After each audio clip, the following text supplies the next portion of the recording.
একটা সুন্দর সংসার গড়ে তুলতে গেলে একটা মেয়েকে যে কতটা পরিমাণে সময় এবং সেই সাথে পরিশ্রম করতে হয় সেটা আর বলে বোঝানোর নয়।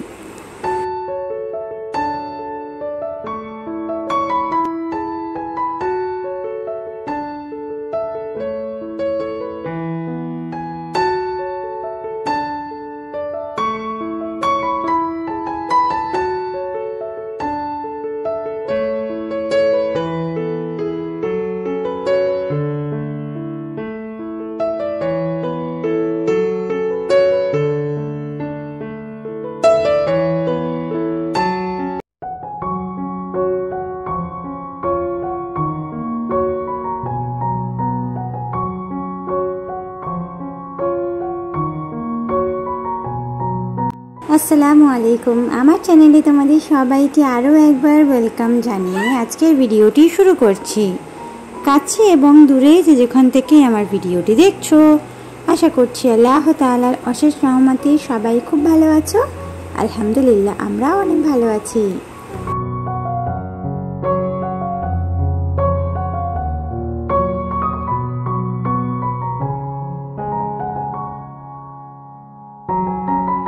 তো আমরা বেশিরভাগ ক্ষেত্রে সবাই বলে থাকি যে একটা সংসার মানে শুধু রান্না বাড়া করা আর খাওয়া দাওয়া, ব্যাস।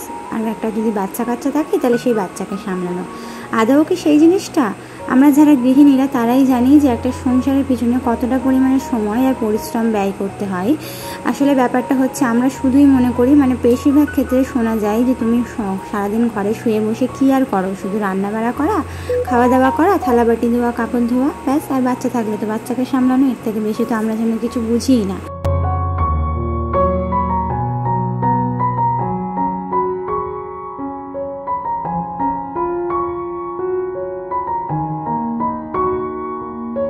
তো যাই হোক, এখানে সকাল 10টা থেকে আমি আমার ভিডিওটা স্টার্ট করে দিয়েছি। আজকের হচ্ছে সোমবার, তো সোমবার নাগাদই আজকের ভিডিওটা আমি তোমাদের সামনে তুলে ধরবো। হ্যাঁ, তো ব্যাপারটা হচ্ছে যে আজকে সকালবেলা উঠেই না আগে সমস্ত সংসারের বাসি কাজকর্ম আমি সেরে ফেলেছি। তারপরে কিন্তু এই যে বাড়তি কাজকর্ম, তার জন্য তো আমাদের সময় বের করতে হবে, তাই সকাল সকালে আগে বাসি কাজকর্ম সেরে ব্রেকফাস্টটা সেরে ফেলেছি। তো এখানে কিন্তু জলের পানির যে কন্টেনারটা, যার মধ্যে আর কি আমরা পানিটা ঢালি, তো সেই পানির যে কন্টেনারটা সেটা কিন্তু খালি হওয়ার সাথে সাথেই আমি ধুয়ে থাকি। সেটা প্রত্যেক দিন খালি হলে প্রত্যেক দিন ধুই, আর নাহলে 2-3 দিন অন্তর অন্তর ধুই। তো এখানে কিন্তু আজকেও খালি হয়ে গেছিলো। প্রথমেই কিন্তু ওটা ঢেলে পানিটা আমি উল্টে বোতলগুলো ভরে নিয়েছি। তারপরে এই যে আমি কিন্তু পাখাটা একটু পুছে নিলাম, যেহেতু গরম পড়ে গেছে আর এখন তো 24 ঘন্টা পাখা চলছে। আর পাখা চলা মানেই কিন্তু পাখার মধ্যে ধুলোর একটা আস্তরণ পড়ে, আর পাখার মধ্যে যদি ধুলোর আস্তরণ পড়ে তাহলে কিন্তু পাখার হাওয়াটাও কম লাগে, দেখবে। আর তুমি সেই পাখাটা যদি একটু পরিষ্কার করতে পারো তাহলেও দেখবে সঙ্গে সঙ্গে পাখার হাওয়াটা যেন বেশ লাগে। তো সে কারণে আমি কি করলাম, পাখাটাকে একটু ভালোভাবে পুছে নিলাম। বেশ ময়লা হয়েছিল, আর সাদা রঙের পাখা তো একটু ময়লার আস্তরণ পড়লে দেখতে খুব বিশ্রী লাগে। তো সে কারণে প্রত্যেক দিন না হলেও 1 দিন থেকে 2 দিন অন্তর অন্তরই পাখাটাকে আমি ক্লিন করে থাকি। শীতকালে খুব একটা ক্লিন করতে লাগেনি, কারণ শীতকালে খুব একটা ব্যবহার হয়নি। ওই যে 10 থেকে 12 দিন পর পর আমি ক্লিন করতাম, তো পাখা চলতো না বলে নোংরাও পড়তো না। হ্যাঁ, তো এখন যেহেতু পাখা চলছে তাই 2-3 দিন ছাড়া ছাড়াই ক্লিন করতে হচ্ছে আর কি।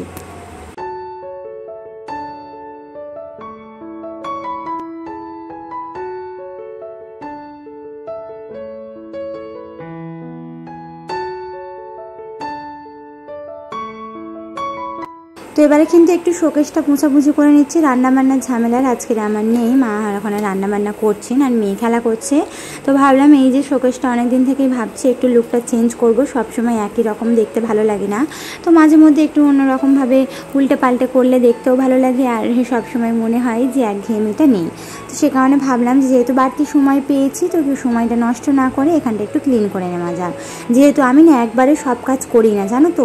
আসলে একবারে সব কিছু করতে গেলে দেখা যায় কি অনেকটা সময়ও আমাকে দিতে হচ্ছে, সেই সাথে ছোটো বাচ্চা কান্নাকাটি করছে, জেদ করছে। তো সে কারণে যখন যেটুকু সময় পাই সেই সময় পাওয়া অনুযায়ী কিন্তু আমি কাজ বের করি। ধরো আমার হাতে যেন ঘণ্টাখানিকের মতো সময় রয়েছে, তাহলে আমি ভেবে দেখলাম যে কোন কাজটা বেছে নিলে আমার ঠিক ঘণ্টাখানিকের মধ্যে কাজটা পূর্ণ হয়ে যাবে। তো সেই কাজটা বেছে নিয়ে সেই কাজটা করতে থাকি। না হলে কিন্তু এই যে ধরো পুরো শোকেসটা যদি আমি একদিনে বার করতে যাই, গোছাতে যাই, তাহলে কতটা সময় লাগবে বলো তো? ম্যাক্সিমাম 3-4 ঘন্টার বেশি লেগে যাবে। তো সে কারণে আমি এই যে ঘণ্টাখানিকের মতো সময় পেয়েছি, তো সেই ঘণ্টাখানিকের জন্য আমি এই দুটো কাঁচি শোকেসের যে দুটো কাঁচের পোর্শন রয়েছে সেই পোর্শন দুটোকে ক্লিন করে নিচ্ছি। আবার কোনো সময় দেখা যাবে কি যে আমি 1 ঘন্টা সময় পেয়েছি বা 1.5 ঘন্টা সময় পেয়েছি হাতে, তাহলে আমি শোকেসের একটা ভাগ আমি কিন্তু জামা কাপড়গুলো বের করে ভাঁজ করে গুছালাম। তো এইভাবেই কিন্তু আমি অল্প অল্প করে কাজ করে থাকি। এতে করে কি হয় বলো তো, অনেকটা সময়ও ব্যয় করতে হয় না, আর অনেকটা পরিমাণে হেডেকও হয় না, যেহেতু আমার ছোট বাচ্চা, তো অনেকটা সময় আমি দিতে পারি না। তো অল্প অল্প করেই চেষ্টা করি সংসারের কাজগুলো করতে। এতে করে যেটা হয়, আমার সংসারের সমস্ত কিছু গোছানোও থাকে আর সময় মতো সব কাজটা করে ফেলতেও পারি। তোমরাও কিন্তু এই টিপসটা অবশ্যই ফলো করে দেখতে পারো।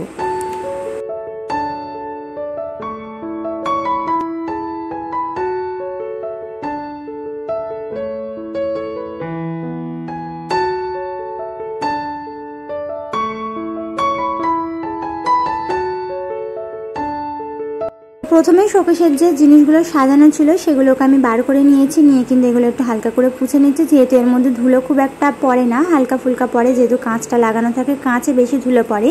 তো সে কারণে আমি কাঁচটাকে খুব ভালোভাবে পুছে নিলাম। আর আমার অনেক দিদিমণিদেরই আবদার ছিল যে আমি কাঁচ বা যাই না এগুলো কেন আর কি কলিন দিয়ে পুছি না। তো রিসেন্টলি কলিনটি না মানে কলিন আমার কেনা হয়নি, মানে আমি কলিনটা এখন ইউজ করছি না। তো তোমরা যেহেতু আবদার করেছো বা অনেক দিদিবোনেরাই বলেছো, তাহলে কিন্তু এর পরবর্তীতে মানে এই ভিডিওর পরে আমি যখনই কাঁচ বা আয়না বা যাই পরিষ্কার করব না কেন, আমি অবশ্যই কলিন দিয়েই পরিষ্কার করব। তোমাদের এটা আমি কথা দিলাম, কারণ আজকালের ভিতরেই আমি কলিনটা কিনে ফেলবো আর এরপরে কলিন দিয়েই পরিষ্কার করব। আমি জানি কলিন দিয়ে পরিষ্কার করলে খুব সুন্দর পরিষ্কার হয়। তো আমার বিয়ের আগে আমি পরিষ্কার করেছি, আমি জানি, কিন্তু বিয়ের পরে না আমার তেমন একটা কলিনটা কেনা হয়নি। তো অবশ্যই 2-3 দিনের ভিতরে কিনবো। আর এরপরে যে ভিডিও তোমাদের সাথে শেয়ার করব পরিষ্কার করা, তাতে কিন্তু অবশ্যই তোমরা সেই কলিনটা দেখতে পাবে।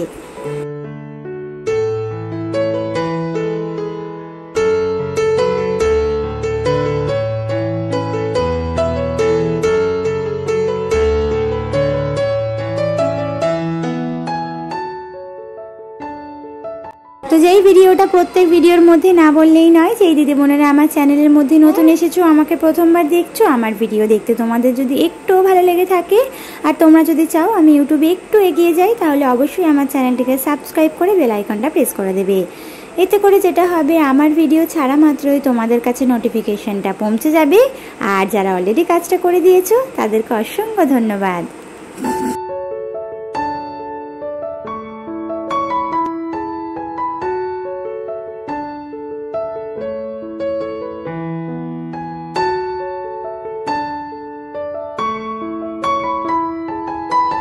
তো দুটো সেলফের ওপরের যে পোর্শনটা, সেই পোর্শনটাকে একটু চেঞ্জ করেছি আর নিচের পোর্শনটা একই রকমই রাখছি, কারণ আমার না মনে হয় এই কাপের ওপরে কাপ সেট রাখলেই দেখতে বেশ ভালো লাগে। তো সে কারণে নিচেও আমি কাপ সেট তো যেরকম আগে ছিল ওরকমই রেখেছি, আর ওপরের পোর্শনটা এই নিচের পোর্শনের যে কাপগুলো ভেতরে রাখা ছিল সেটা আর কি আমি ওপরে সুন্দরভাবে সাজিয়ে দিয়েছি। তো এইভাবে একটু অদল বদল করে সাজিয়ে দিলাম, এতে করে একটু নিত্য নতুন ভাবও আসি, আর সাথে নিজেরও দেখতে ভালো লাগে, যে একঘেয়েমি ভাবটা নেই আর কি।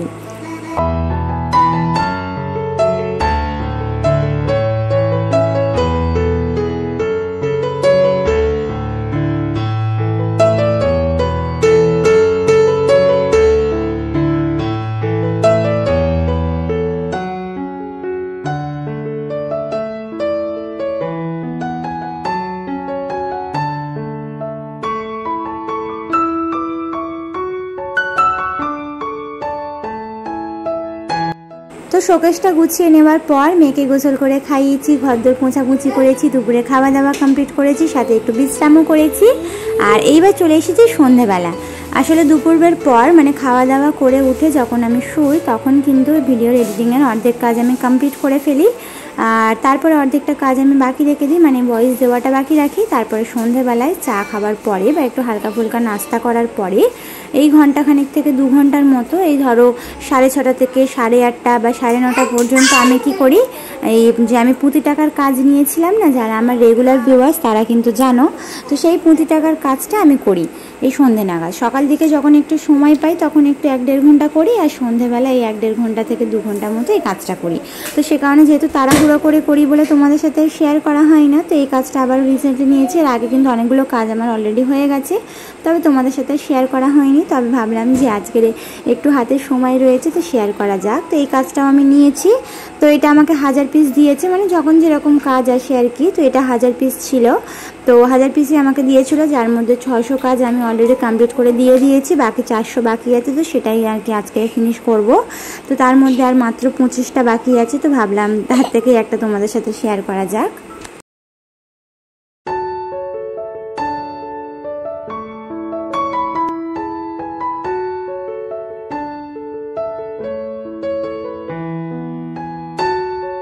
তো কাজটা কমপ্লিট করার পর ভিডিওটা করলে কি হয় যে কাজটা কমপ্লিট করার পর ঠিক দেখতে কেমন হয়েছে সেটা যেন তোমাদের সাথে শেয়ার করা যায়। তো সেই কারণে কাজ কমপ্লিট করার পরেই আর কি ভিডিও করলাম। মানে যখন যেরকম স্যাম্পল দেয় সেই হিসেবে ফিতের মধ্যে হোক সুতোর মধ্যে হোক কাজটা তো করতে হয়। তো এবারে কিন্তু ফিতে দিয়েছে আর মানে রিবন টাইপসের দিয়েছে, আগের বারে যে সুতো কাজ করেছে তোমরা তো দেখেইছো। তো এবারে এই যে রিবন ছিল এটা কিন্তু খুব সহজ ছিল, যেহেতু সুতো দুটো করে নিতে হয়েছে আর এখানে কিন্তু একটাই রিবন ছিল। আর রিবনের মধ্যে ঠিক যেমন স্যাম্পল দেওয়া হয়েছিল পুঁতিগুলো ইনসার্ট করতে হবে ভিতরে, তো সেইভাবে লাগিয়ে এইভাবে সুন্দরভাবে একটা রাখি করে দিলাম। এটা রাখিরই কাজ। হ্যাঁ, তো এই যে পুরোপুরি আমার কাজটা কমপ্লিট হয়ে যাওয়ার পর এখানে কিন্তু 25টা করে গুনে বেঁধে দিতে হয়, এতে করে নিজেরও গুনতে সুবিধা হয়, না হলে একটা একটা করে গুনবো, ভুলে গেলে আবার গুনতে হবে প্রথম থেকে। তো 25টা করে এইভাবে বেঁধে দিলে কি হয় বলো তো, নিজেরও গুনতে সুবিধা হয় আর জড়িয়ে যায় না। তো এখানে কিন্তু আমার পুরো কাজটা কমপ্লিট হয়ে গেছে, তো তাই ভাবলাম পুরো কাজটা কমপ্লিট হওয়ার পর দেখতে কেমন লাগছে তোমাদের সাথে শেয়ার করা যাক।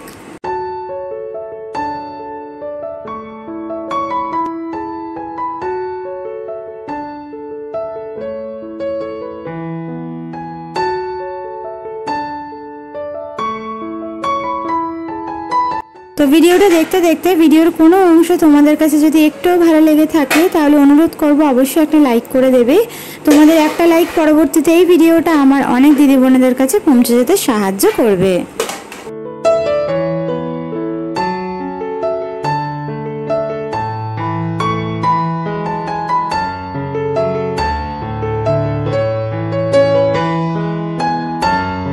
তো আমি যেহেতু পুঁতির কাজ করি তো সেক্ষেত্রে অনেক পুঁতি কি দেখা যায় কি যে একটু একটু করে বেঁচে যায়, তো সেই পুঁতিটা আর নেয় না। মানে আমি যে দিদির কাছে কাজ করি সেই দিদিটাকে আমি বলে রেখেছিলাম যে অল্প অল্প যদি কিছু বেঁচে যায় সেগুলোকে দিতে হবে, বললো না অল্প অল্প করে বাঁচলে সেগুলো দিতে হবে না। তো এইভাবে কিন্তু অনেকগুলো পুঁতি আমার কাছে জমে গেছে, সেটা দিয়ে আমি একটা DIY করবো খুব তাড়াতাড়ি, আর সেটা তো তোমাদের মাঝে শেয়ার করবই। আর এই যে আমি কদিন আগে সালোয়ারটা স্টিচ করিয়েছিলাম ঈদের সময়, তার হাতাটা যে ডিজাইন করেছিলাম, তো ভাবলাম এই হাতাটায় যদি একটা পুঁতি লাগানো যায় দেখতে কিন্তু বেশ লাগবে। তো সে কারণে বসলাম এবারে পুঁতিটা মানে টাঁকতে মানে সেলাই করতে বসেছি। তো ভাবলাম তোমাদের সাথে শেয়ার করা যাক। তোমরা যদি এরকম হাতা সালোয়ার স্যুট স্টিচ করিয়ে থাকো তাহলে এইভাবে কিন্তু পুঁতি লাগাতে পারো, দেখতে কিন্তু বেশ লাগবে।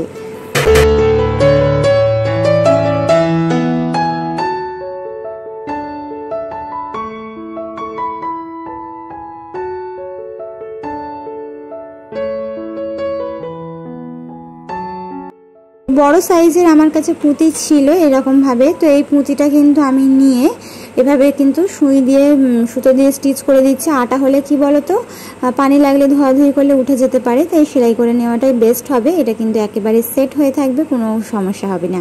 তো সে কারণে সুই সুতো দিয়ে এটাকে স্টিচ করে নিলাম। যেহেতু হাতের কাজ তো আমার জানাই আছে, হাতের কাজ তো আমার বেশ ভালো মতোই জানা, কোনো সমস্যা হয় না। তো সে কারণে ভাবলাম নিজে হাতেই কাজটা কমপ্লিট করা যায়। আর আমি একটু নিজে হাতে কাজ করতে বেশি ভালোবাসি, পছন্দ করি। তো এখানে কিন্তু ঝট করে আমি পুঁতিগুলো একটু ম্যাজিক করে লাগিয়ে নিলাম। আর আজকের ভিডিওটা কিন্তু এটা দিয়েই শেষ করব। তো পুঁতিগুলো লাগানোর পর জামাটা কেমন দেখতে লাগছে তোমরা কিন্তু অবশ্যই কমেন্ট করে জানিও।